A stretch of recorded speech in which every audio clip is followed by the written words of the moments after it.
On the 27th of October 2006, the body of a woman was discovered in a marshy field near the Darlington nuclear plant in Bowmanville, Ontario. Investigators determined that the woman was between 18 and 25 years old at the time of her death, whilst also noting that she had prominent protruding upper teeth and visible white fillings on her front teeth. A number of items were also found in the vicinity of the woman, which may have belonged to her, including a watch, a ring, and clothing, images of which you can see on the screen here. Although efforts were made to identify her, these proved unsuccessful, and she later became known as Bowmanville Jane Doe. One of the difficulties faced by the investigators tasked with identifying her was the uncertainty concerning her date of death. It's currently believed that she could have died at any point between 1981 and 2004. Another issue was the mistaken belief that Bowmanville Jane Doe was of European descent.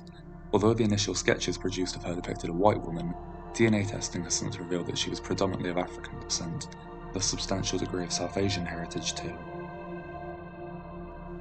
This was discovered by the DNA Doe Project, otherwise known as the DDP, a non-profit organisation that works to identify John and Jane Does using investigative genetic genealogy. I'm one of the DDP volunteers working on Bowmanville Jane Doe's case at the moment. We've recently come across new information that may be helpful in identifying her. We've discovered that she was likely either from the Caribbean or was of recent Caribbean descent, based on her admixture and the heritage of her DNA matches. Although no one country can be definitively pinned down at this point, it seems that Bowmanville Jane Doe had distant cousins in countries such as St. Lucia and St. Vincent and the Grenadines, though she may well have had familial ties to other parts of the Caribbean too.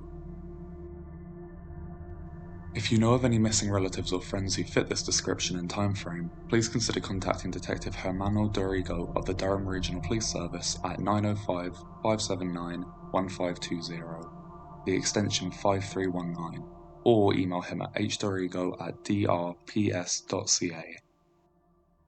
Additionally, if you have roots in any of the countries or regions mentioned, please consider uploading your DNA to GEDmatch and FTDNA.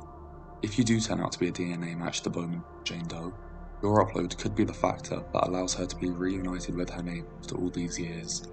Links to videos on how you can upload your DNA to these databases can be found in the description. If you have any more questions about the process, feel free to ask them in the comments and I'll answer them as well as I can.